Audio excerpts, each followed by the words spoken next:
Je vous emmène sur l'île de Bornéo, à la découverte du mythique fleuve Kapuas, pour une descente de plus de 1000 km au cœur de la forêt tropicale. Et les voyages, surtout à Bornéo, c'est toujours plus magique quand ça dérape. C'est ça qui est génial avec les bateaux, c'est que c'est tout le temps en panne, mais ça redémarre toujours. Vous cherchez à percer le mystère du chant entêtant des hirondelles. Je voudrais monter voir les hirondelles là. Les hirondelles? Non, non. Dada. Dada. Et vous vous retrouvez à chanter faux sur un ponton flottant. Vous naviguez tranquillement sur un bateau maison. Je te remercie de ta confiance parce que j'ai l'impression de conduire toute la maisonnée là. Et le Kapuas vous attrape dans ses filets.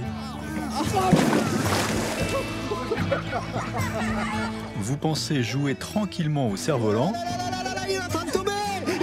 Prends-le. Il tombe. Et vous voilà plongé au cœur d'un combat de titans. Alors le mieux, c'est encore de ne rien prévoir et de se laisser porter par le courant. Lui, il ne se trompe jamais. Normalement, au bout c'est la mer.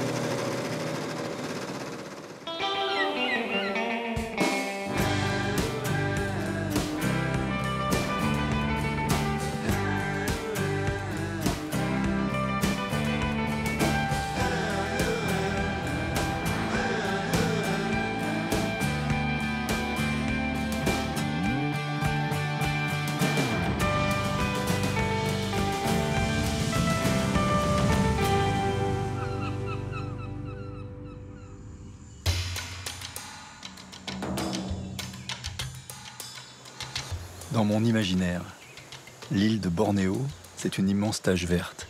Un immense océan vert. Eh ben là, j'y suis, plein de milieu. Bornéo, c'est l'une des plus grandes îles du monde, c'est tout vert.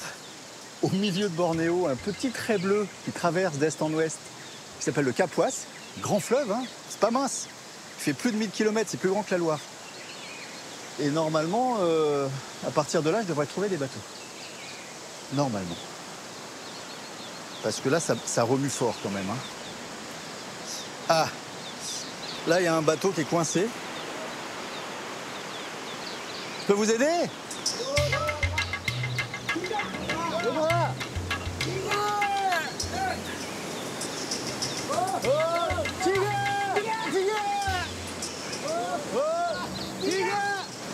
On a fait le plus dur là. C'est mieux dans l'eau un bateau quand même. Oh, c'est beau, c'est beau, c'est beau. Bravo.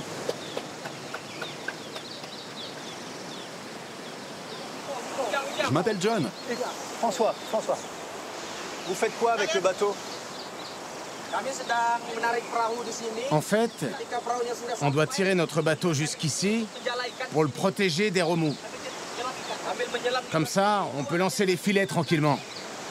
Vous pêchez ici là? Oh, t'en as un à la main? Mais comment t'as fait ça? Tu vois? Comment t'as fait ça? Il disparaît sous l'eau? Mais non! Mais comment tu fais? Mais tu es magicien! C'est pas possible ça. Je peux essayer? Oui, bien sûr. Elle est un peu fraîche. Allez. Je m'habitue à l'eau froide. Ensuite, tu dois plonger. Sur le rocher, ouais. Ouais. Tout de suite, ok, tout de suite. Ok.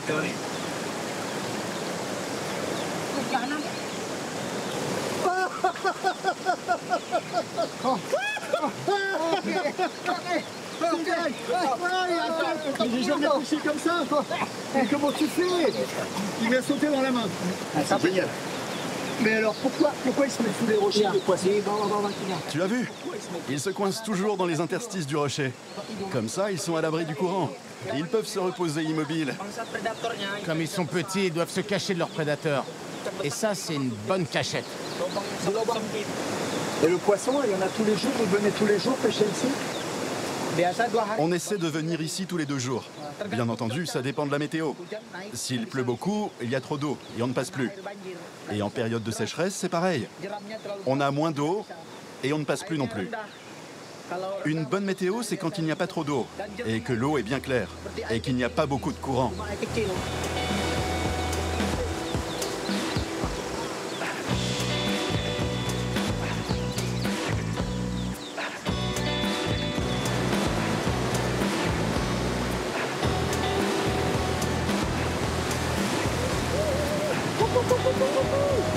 C'est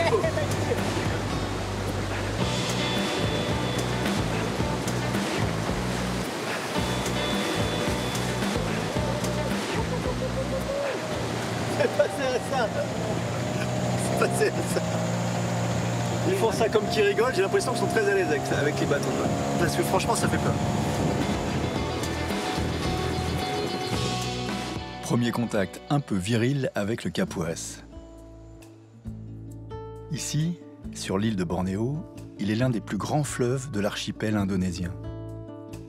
Son trajet serpente à travers la forêt tropicale sur plus de 1000 km, depuis les monts Kapuas jusqu'à la mer de Chine. Ma première étape, c'est la ville de Selimbo, et elle se mérite. Nous voilà partis pour 10 heures de bateau au cœur de l'immensité verte. C'est très impressionnant ce que je vois, hein, parce que j'ai l'impression d'être tout petit au milieu d'une très grande forêt.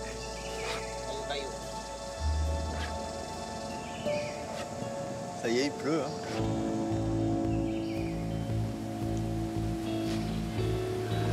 Dans l'ambiance, hein, direct. Ah. Après les rapides, voici la pluie. La mousson ne fait pas les choses à moitié. Ici, à Bornéo, pas grand-chose pour s'abriter. Et Selimbo, c'est encore loin. Très loin.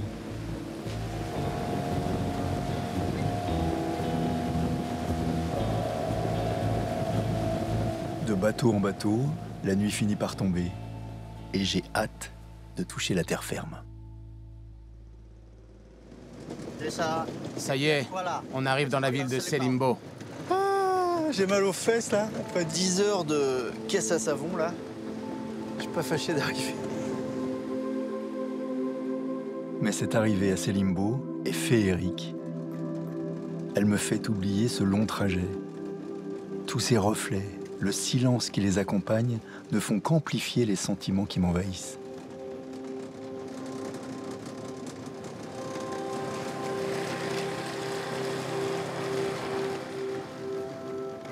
Pas fâché d'arriver.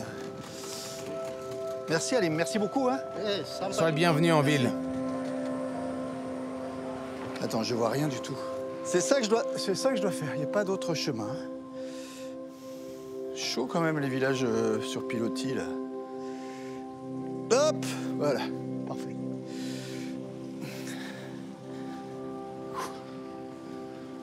Oh, c'est bon la terre ferme.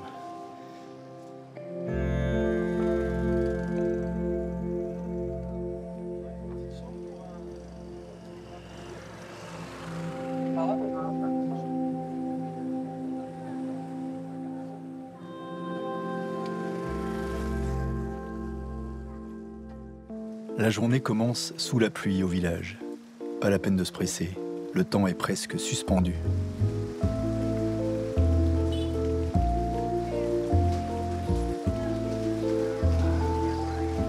Et quand la pluie cesse, la mosquée se remplit de petites bouilles attentives aux paroles de l'imam.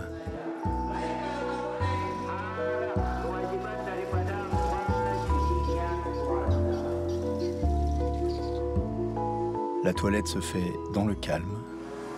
Seul le bruit des scooters vient doucement perturber l'atmosphère paisible du village. Merci. Hein. Et toi, tu fais quoi? Moi, je suis pêcheur.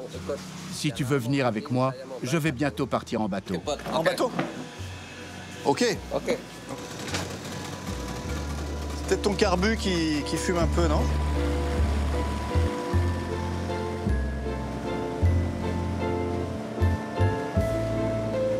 Selimbo, c'est un incroyable spectacle. Des centaines de maisons sur pilotis, dont certaines réservent quelques petites surprises.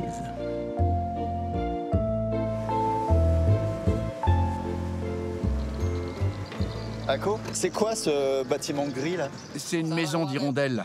Et c'est quoi? C'est une maison qui accueille des hirondelles. Elles font leur nid dedans avec leur salive.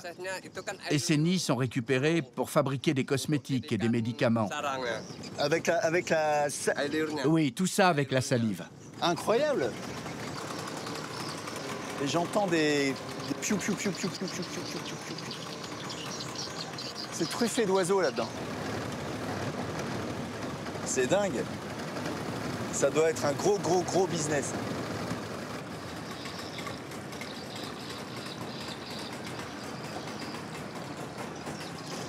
On va changer de bateau. Ok. Ce sera plus pratique pour la pêche.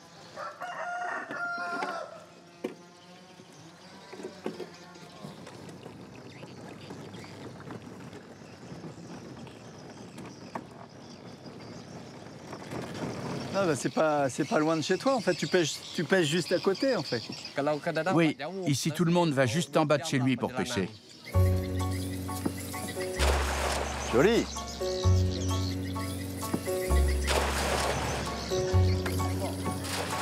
Y'a rien?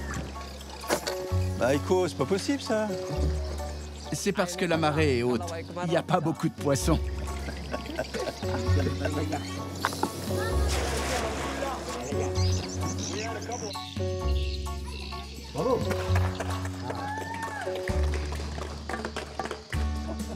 Il y a des reflets argentés bleutés. Tu veux essayer, François? Ouais, Je te le prête. J'arrive, j'y vais. Non. Non.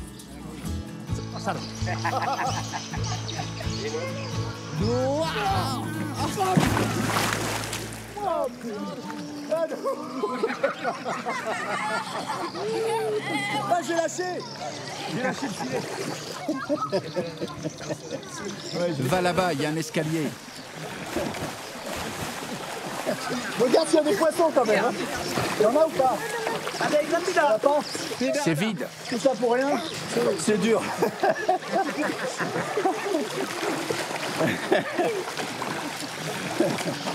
Tout ça pour ça.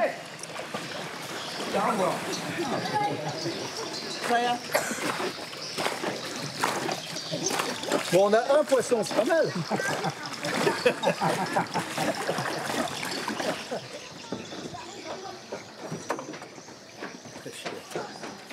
On n'est pas très fiers, pas très fiers. Ouais, c'est pas terrible.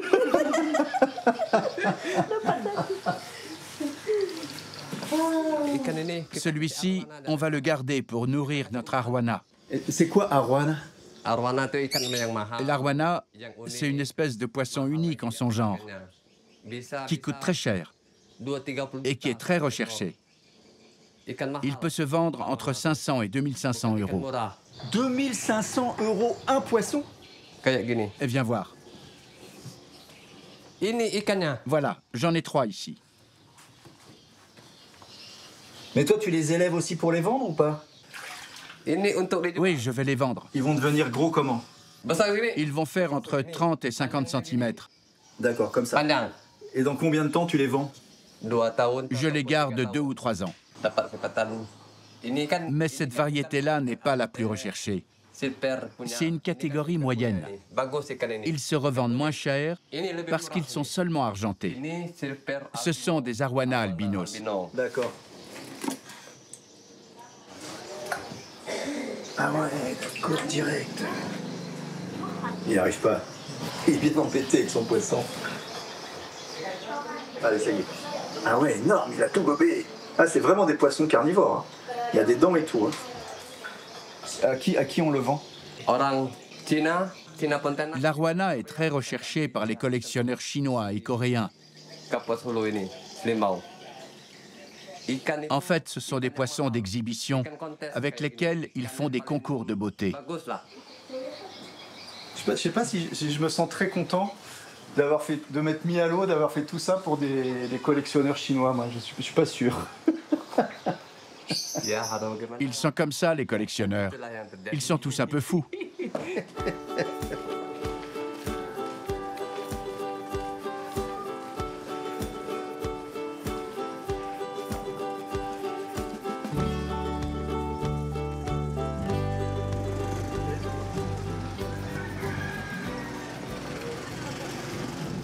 Allez.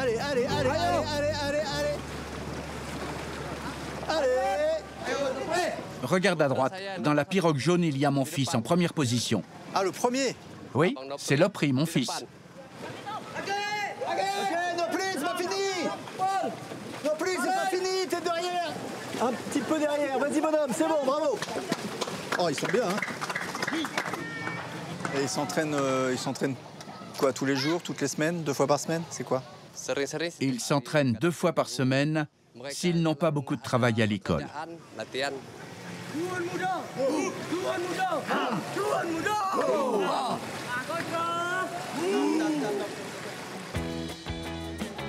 À Selimbo, les compétitions n'ont pas lieu que sur l'eau. Dans le ciel, des cerfs-volants s'affrontent entre la rive droite et la rive gauche.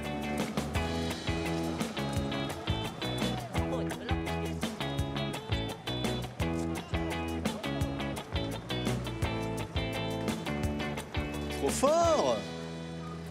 Il y a l'assistant pelote là qui... Il faut être à 2 en fait. Et dis-moi, juste que je sache, là, il y a quelle distance entre...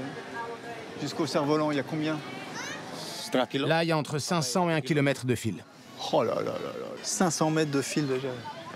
Ils sont tellement loin, c'est des petits points dans le ciel, on les voit à peine. Celui qui gagne, c'est celui qui va le plus haut? Non, celui qui gagne, c'est celui qui arrive à rester en l'air. Et les perdants, ce sont ceux qui tombent. En fait, on se bat avec d'autres cerfs-volants. Avec quel cerf-volant tu vas te battre? Avec ceux qui sont là-bas? Il y a 2 équipes qui s'affrontent.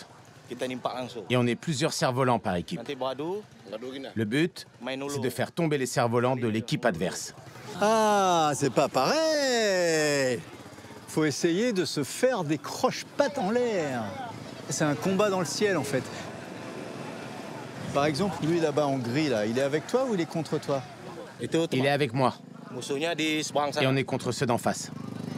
Ah, là-bas, en face, d'accord. Ah, ceux qui sont sur le ponton d'en face, c'est les ennemis. Ok.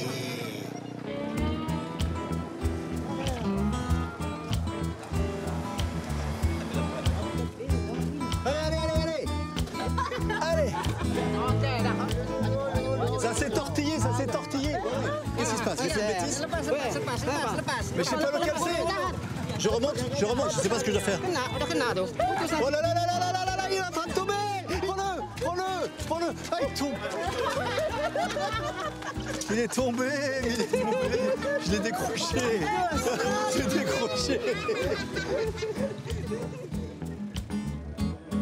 La nuit tombe sur le village. Ce combat entre la rive gauche et la rive droite du Kapuas transpire la bonne humeur. Et c'est sur une piste de danse que se termine ma journée à Selimbo.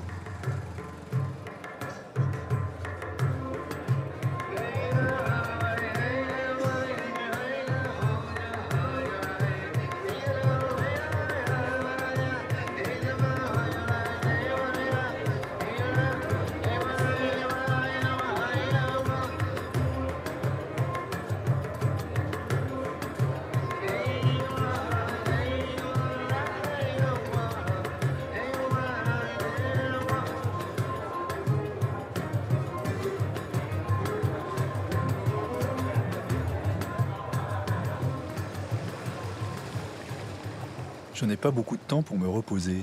Le bateau qui doit m'aider à poursuivre mon voyage part à 2 heures du matin. Oh, c'est toujours aussi petit ici. Echo m'a promis de m'accompagner jusqu'à lui dans la nuit noire.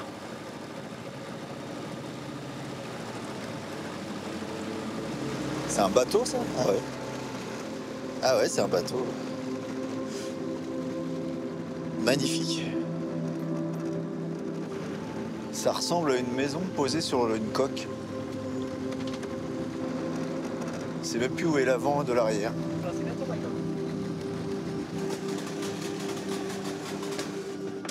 Oh là là là là. Merci. Voilà. Merci beaucoup, merci pour tout. Oh. Quelqu'un là? Personne. C'est la cuisine. C'est la partie cuisine. Je sais pas si je peux rentrer, j'ose pas. Oh là! Ça a démarré d'où? Le moteur en dessous, quoi. Ah ouais.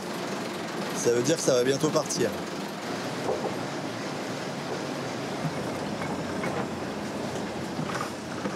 Bonsoir. Ça va? Oui, ça va. Ça va. Ah mais je vous avais pas vu tout à l'heure. Ah.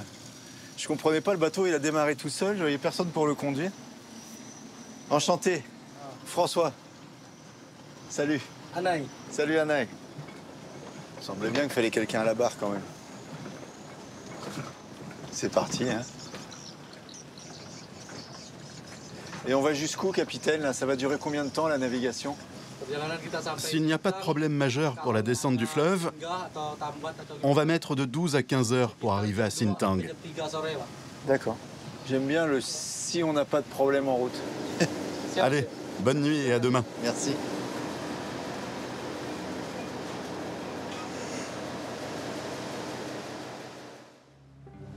J'ai pas vu le jour se lever, moi.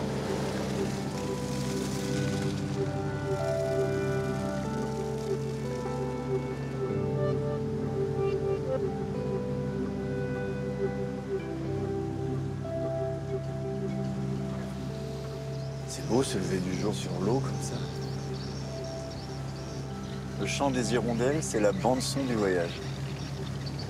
Le matin, elles chantent fort, là.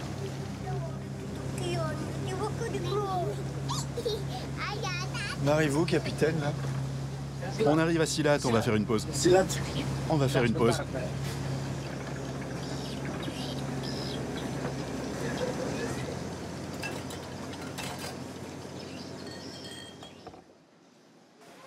Ah bah là, je vois tout le monde comme ça, parce que je vous avais pas bien tous vus tout à l'heure. Vas-y, serre-toi. Tu as des aubergines et du poisson au tamarin. Il y a aussi du poisson séché et de l'œuf mariné. Mais fais attention au piment.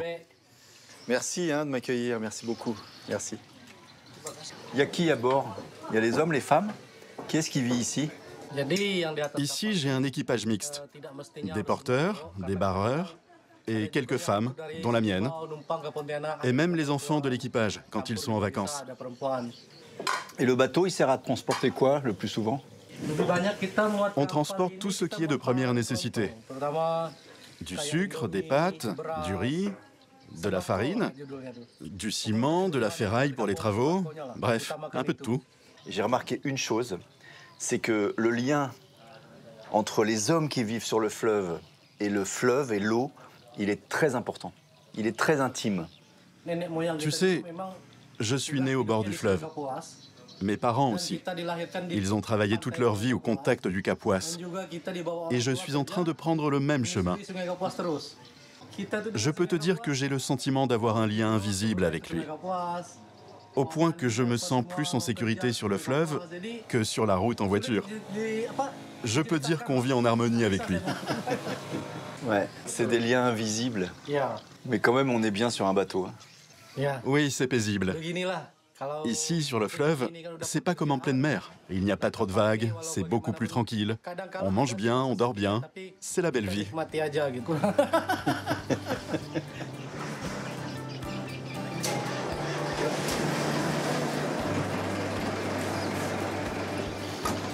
Parti. Anaï descend le fleuve à vide, jusqu'à Pontianak, où il chargera sa marchandise. Ensuite, il faudra qu'il remonte le fleuve à contre-courant pour livrer les commerçants. Moi, j'ai négocié un arrêt à Sintang, au milieu du parcours. Faut faire attention à quoi quand on conduit comme ça? D'abord, il faut éviter tous les gros morceaux de bois qui sont en surface. Ils peuvent être dangereux pour les hélices du bateau. Ensuite, il y a tous les chercheurs d'or. Ce sont eux qui détruisent l'écosystème du Kapuas. Et pourquoi ça casse l'écosystème? Avec leur système de dragage du fond du fleuve, ils modifient le lit de celui-ci. Et ça perturbe les poissons qui perdent leurs repères.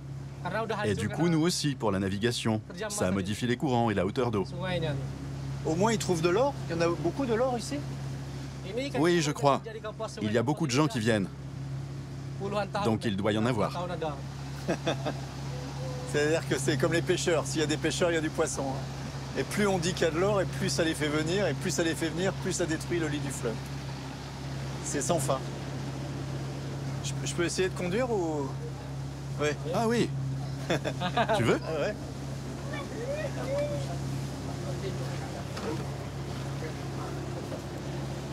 Ah. Alors, qu'est-ce qui se passe ici?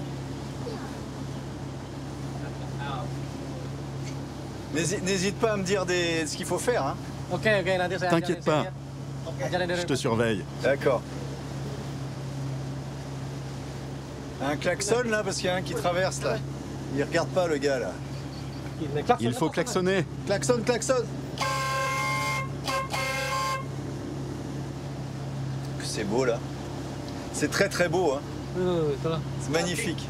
En tout cas, je te remercie de ta confiance parce que j'ai l'impression de conduire toute la maisonnée là.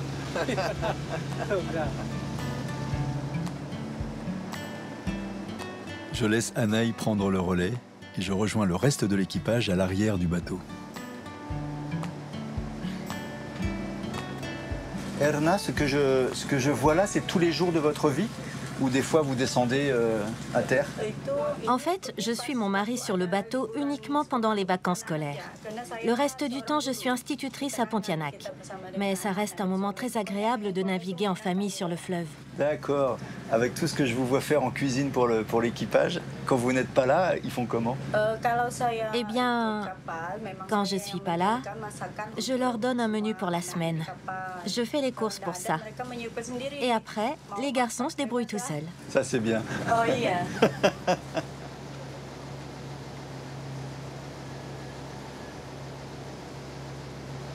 C'est très étonnant parce que l'espace, il est tout vide. Alors là, le bateau est vide, hein, c'est un bateau de chargement, mais ça fait comme un grand loft.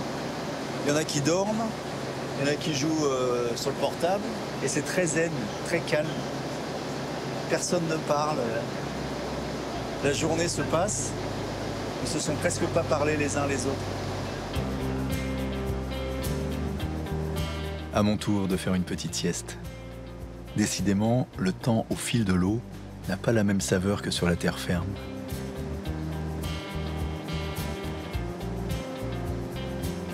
Bientôt 14 heures de navigation et la ville approche enfin. Tu te mets contre les bleus là, c'est ça? Oui, je vais me mettre contre eux. Juste là, tu vises là, d'accord, ok.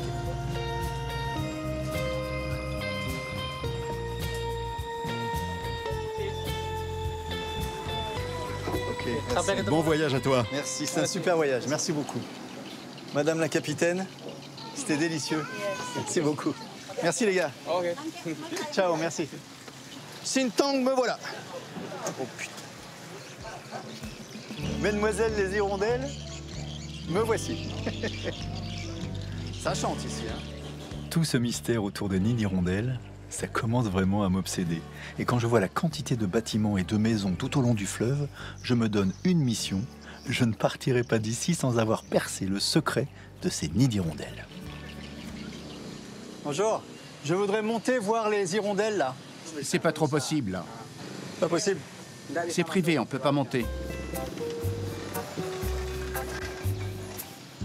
Pardon monsieur, je peux monter voir les hirondelles?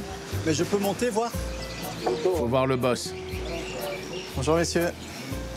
Je voudrais monter voir les hirondelles. Les hirondelles? Non, non. Dada. Dada. Ok, très bien. Ça marche, ça marche.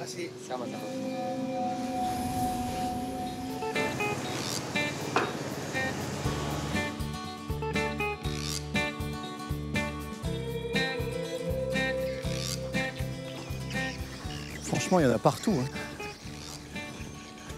Il y a encore le son des hirondelles dans l'oreille. Ah, il y a un haut-parleur, c'est pas possible. C'est pas possible que ça fasse autant de bruit et que je vois rien. Hein. Très bizarre, je les entends très fort et je les vois pas. Je vois aucun oiseau qui vole. Bonjour messieurs. Bougez pas, bougez pas. Bonjour. Bougez pas. Ouais. Allô. Bonjour. Vous êtes qui? Je suis très intéressé par le chant des hirondelles, le bruit des hirondelles. Et là, je vois que c'est chez vous ici, là? Oui, c'est chez moi. En fait, depuis le début du voyage, tout le long du fleuve, je vois ces bâtiments. J'entends les oiseaux. On me dit qu'on ne peut pas y aller parce que c'est très précieux, la salive des nids d'hirondelles. Et depuis le début, je cherche à voir. Donc franchement, si on peut rentrer, ce serait top. Ça ne m'étonne pas. Ce sont des lieux privés qui ne se visitent pas. Mais si tu veux, je peux faire une exception pour toi. En revanche, il y a 2 conditions à respecter. Tu ne dois pas fumer et tu ne dois pas non plus porter de parfum. C'est OK pour toi? Ok, merci infiniment. J'adore. Merci beaucoup. Je ferai attention, je pas de parfum, je fume pas. Je suis trop content, merci. Ok. Theo. François. François, ok. Mari. J'ai 2 verrous, parce que quand il y a beaucoup de production, il y a aussi beaucoup de voleurs. Et donc il faut faire attention à la sécurité. Suis-moi.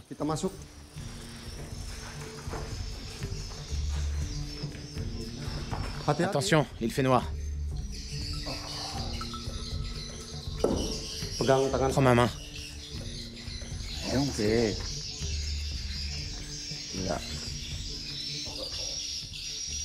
Ah ouais, parce que là, je les entends, mais je les vois pas, mais je comprends. En fait, c'est des haut-parleurs, en fait. Et moi, depuis le début, je dis, oh là là, c'est merveilleux, ce fleuve, il y a des hirondelles partout. Non, mais c'est pas ce que tu crois. Nous employons ces haut-parleurs pour diffuser les chants d'hirondelles dans le bâtiment et à l'extérieur. C'est un enregistrement de chants d'oisillons d'hirondelles. En entendant ces petits cris, les couples d'hirondelles vont venir et s'installer en toute sécurité. Ce qu'il y a, c'est que je vois des tuyaux, je vois des haut-parleurs, mais je vois pas beaucoup d'hirondelles. Ah si, là, attends. C'est quoi ça? Ah, il y en a 3. Les hirondelles font leur nid en utilisant leur salive. Donc après l'accouplement, les couples viennent ici et commencent le polissage avec leur salive. C'est avec le bec et la salive qu'ils font ça. Et ainsi, le nid est formé. Ah ouais.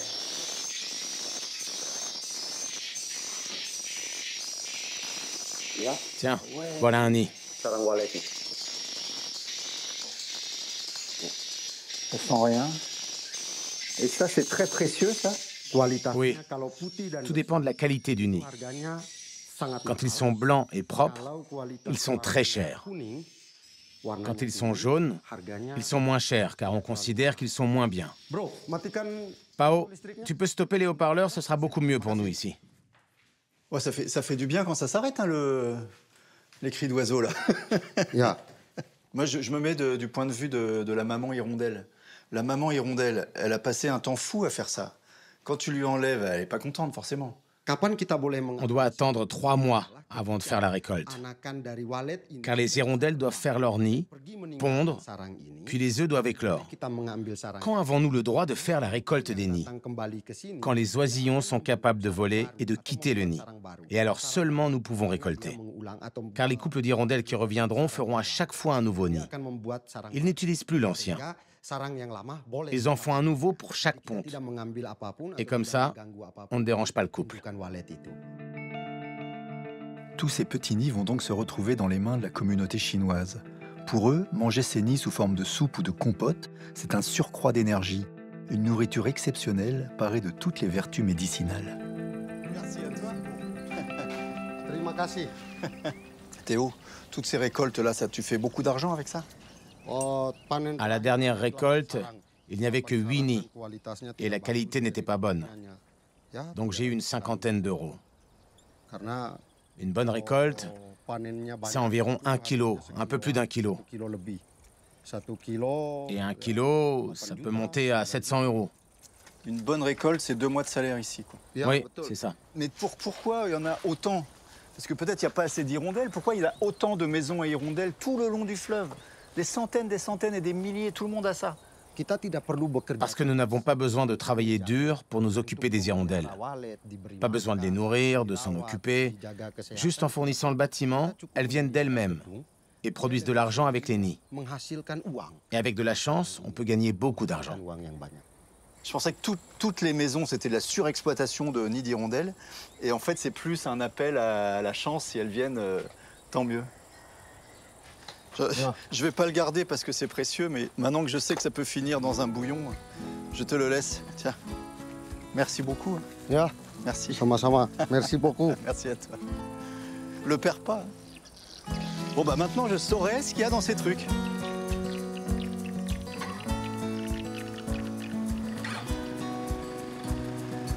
Là, il y a toute la vie du bord de fleuve là-bas. Là. Plein de pilotis, des restos. Mais alors, le chemin, il faut être habitué, quoi. Ah ben voilà. On peut pas être plus au bord de l'eau. Théo m'a donné rendez-vous au bord du fleuve, chez Jack, un ami qui tient un restaurant. Ils vont fêter dans la bonne humeur le début du Ramadan.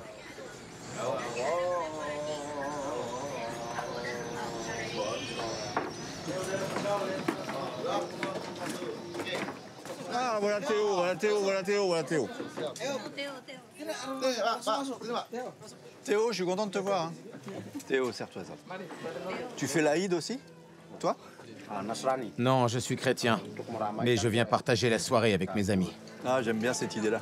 Ce que je vois ici, ça se passe très souvent. C'est comme ça qu'on vit auprès du fleuve. Pour moi, au bord de l'eau, l'ambiance est toujours sympathique. Il y a ce calme, une vraie sérénité, de la solidarité, et j'aime bien ça. Attention Théo, c'est une question difficile. Est-ce que tu préfères manger un bon poisson près du fleuve comme ça, ou manger un bouillon de nid d'hirondelle? Pas facile, hein? Si je dois boire du bouillon de nid d'hirondelle, ça va être d'abord très dur à trouver. C'est très cher. Et ensuite, ça n'a pas très bon goût. Je préfère 1000 fois partager du poisson ici. D'ailleurs, j'en ai presque fini un en entier. Je t'ai même pas demandé ce que tu faisais dans la vie, à part les hirondelles, là. Je suis professeur d'indonésien dans un lycée ici en ville. Est-ce qu'il y a une chanson qui parle du fleuve? Sungai Kapuas punya cerita. Si tu bois l'eau du Kapuas, Maka kita takkan lupakan tu reviendras à la source. Kapuas. Voilà. Ah, c'est bien ça.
Je sais même pas quelle heure il est.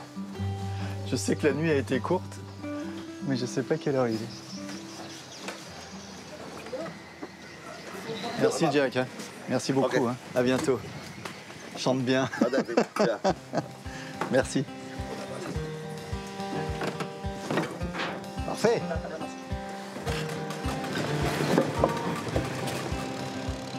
Je vais me mettre à l'ombre.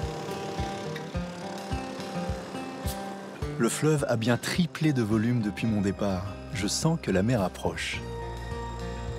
Je suis quand même parti pour un bon bout de navigation pour rejoindre enfin la capitale de l'île de Bornéo, direction Pontianak. 300 bornes droit devant. En suit le courant, on peut pas se tromper. La mousson semble avoir définitivement disparu, au moins jusqu'à l'année prochaine.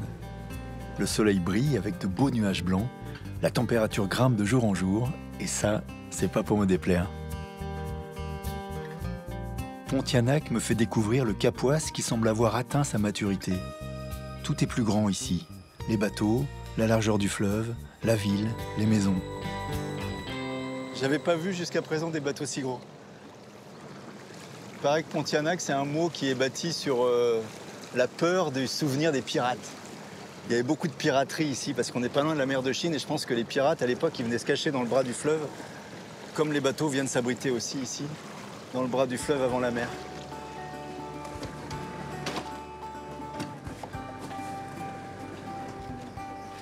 Je vérifie un truc quand même, parce que à force d'entendre parler de cet équateur là, je suis à combien de latitude là? Là, je suis à 001, 001 sud. Et là, ça va passer, et voilà, 000.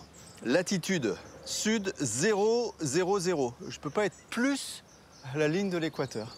La ligne qui sépare la planète, l'hémisphère nord d'un côté, l'hémisphère sud de l'autre. Attention,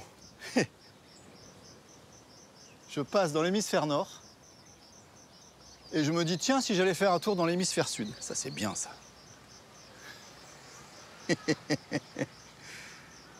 001 maintenant. Ah, c'est génial. C'est génial. Salut l'équateur. Pas souvent qu'on est sur l'équateur, quand même.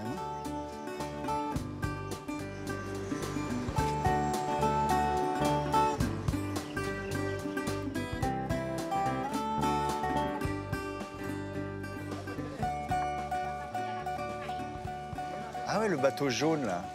Il me semble que le troisième bateau, là, le bateau jaune et bleu, c'est le bateau que j'ai pris à Sintang avec le capitaine Anei. Il me semble que c'est lui. Je vais dire bonjour. Eh, bonjour. Comment ça va? Ça va bien? Ok. Capitaine, ça va? Bien? Bien, bien. Je suis content de vous voir. Quand est-ce que vous partez? On part la semaine prochaine. Ça veut dire que vous restez ici une semaine pour charger? Ouais.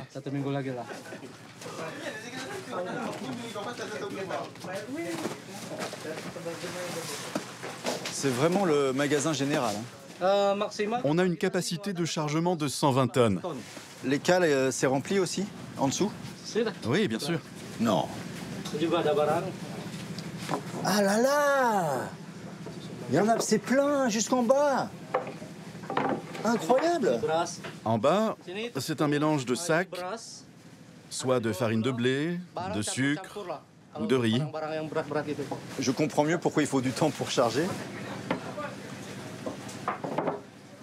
Attends, je vais vous aider, les gars. Oh, le crève-cœur. Le crève-cœur de charger le matelas qui aurait été si doux à l'aller. J'adorerais faire le voyage avec vous. C'était super. Il faut que j'aille vers la mer. Bon voyage à toi. Merci, merci. Salut les gars. Merci. Bye. Merci.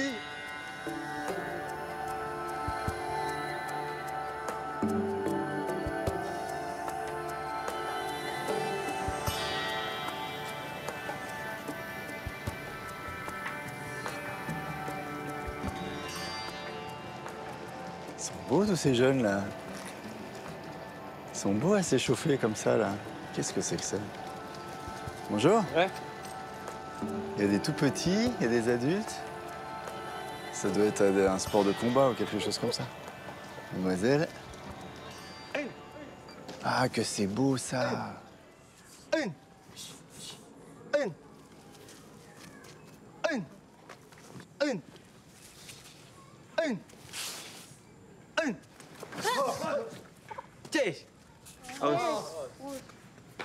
Comment ça s'appelle ce sport-là? Ce sport s'appelle pencaksilat. Pencaksilat. Pencaksilat. Et ça consiste en quoi? C'est quoi?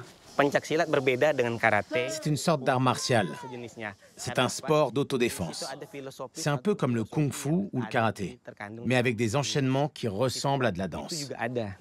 Qu'est-ce que vous dites aux premiers élèves qui viennent vous voir? C'est quoi le premier conseil que vous leur donnez? Premièrement, il faut être assidu aux entraînements. Ils sont quotidiens. Deuxièmement, ne jamais se plaindre. Et enfin, ne jamais vouloir abandonner. Ce que j'ai vu là, quand je vous regardais, j'ai vu des jolies postures. Alors moi j'ai vu Bruce Lee, hein, donc je connais les postures un peu de dragon, tout ça, mais est-ce qu'il y a des animaux dans vos postures? Vous voyez ce que je veux dire ou pas? Alors chez nous, pas trop d'images d'animaux, mais plutôt des plantes. Les filles, vous êtes prêtes? En position. Ici, c'est l'image de la douceur, de la rose. Car la rose, c'est la beauté, à l'image de ce geste. Là, c'est le geste de pointer quelque chose. avec un objet pointu, comme l'épine de la rose, à l'image d'une attaque de rose avec son épine. Là, on part, on esquive. On le représente par l'image de la feuille. Ici aussi, c'est encore la feuille, c'est pareil. C'est une position de défense, on part. Et voilà la position de défense. Cela représente une forme de beauté ou une manière d'esquiver au moment d'un combat pour mieux préparer l'attaque. Allez, en position, viens essayer.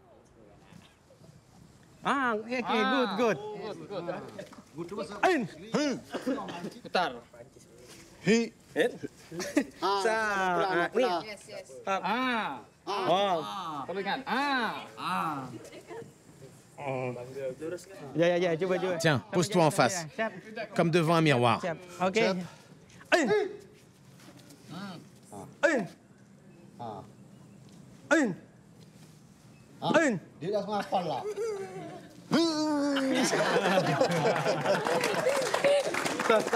Salut la main.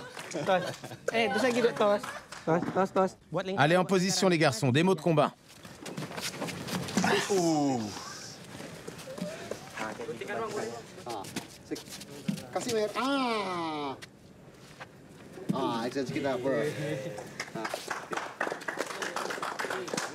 Bravo, bravo, c'est beau.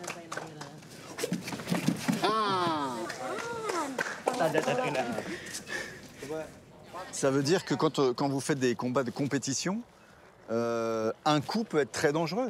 Il y a des accidents des fois? En compétition, on n'a pas le droit de porter les coups aux parties vitales du corps, aux parties génitales et au visage. Les attaques doivent se porter uniquement au torse et aux jambes. Le pancak silat reste un sport d'autodéfense qui peut être vraiment dangereux si tu portes les coups. Ce qui me frappe ici, c'est la présence de pas mal de filles au sein du groupe. Et elles aussi ont de jolis regards bien déterminés. Mais pourquoi vous avez choisi ce sport? Personnellement, c'est pour l'autodéfense. Pour pouvoir me défendre si je suis agressée dans la rue. Ensuite, la compétition en club m'intéresse aussi. Et toi, c'est pareil? Oui, c'est la même chose. Et ça reste un avantage pour rentrer à l'université, pouvoir proposer un sport avec une bonne notoriété nationale lors des inscriptions. Je trouve ça bien, mais à l'université, de demander des trucs un peu... Est-ce que, par exemple, s'il y a un garçon qui vient t'embêter, est-ce que tu le regardes dans les yeux et tu dis « j'ai pas peur » ? Oui, j'ai vraiment gagné en confiance. Je peux le regarder droit dans les yeux et lui dire « Nous, les filles, on n'a pas peur ». Et vous vous êtes déjà battu pour de vrai une fois? Non, ça ne m'est pas encore arrivé, mais je sais que je saurai comment réagir et ça met en confiance. Ah, c'est bon ça, j'adore ça, ça c'est bien. Il faut que les filles apprennent à se battre et à se défendre, j'adore. Merci beaucoup, merci. Merci. Merci.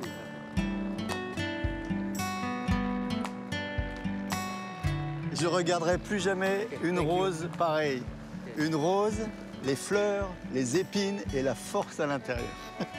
Merci, salut, ciao, ciao, ciao. Bon, allez.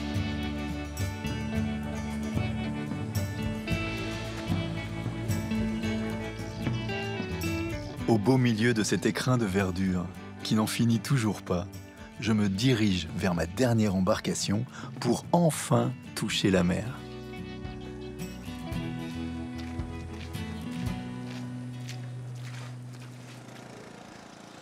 Bonjour messieurs, je cherche la mer.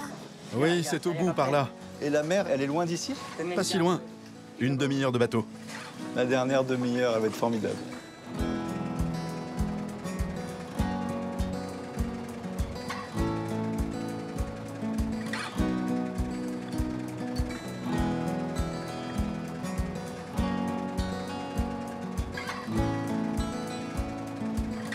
Ça ressemble à des pièges, non? C'est quoi ça?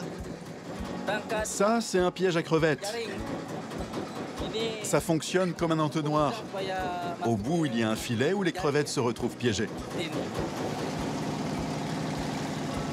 On arrive à la jonction, je pense que la mer, elle est juste à gauche, là. Ah, ça va être magnifique. J'en ai vu des arrivées sur la mer, mais aussi fluide, aussi beau que ça, et aussi simple. Je crois que c'est la première fois. Alors voilà. Je pense que c'est pile là-bas, c'est pas loin. Hein. C'est la mer là-bas, non? Oui, c'est la mer.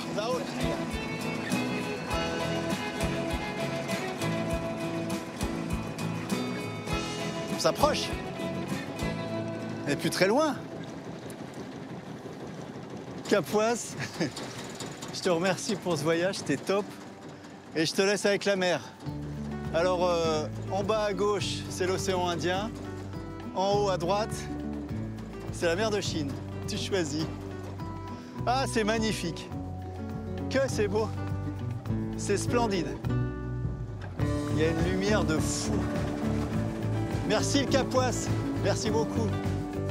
Car même en traversant impunément les forêts les plus denses de la planète, même gonflé par le tambour des moussons, bercé par les cris d'hirondelles, même entraîné par les chorégraphies des jolies combattantes, au bout, c'est la mer.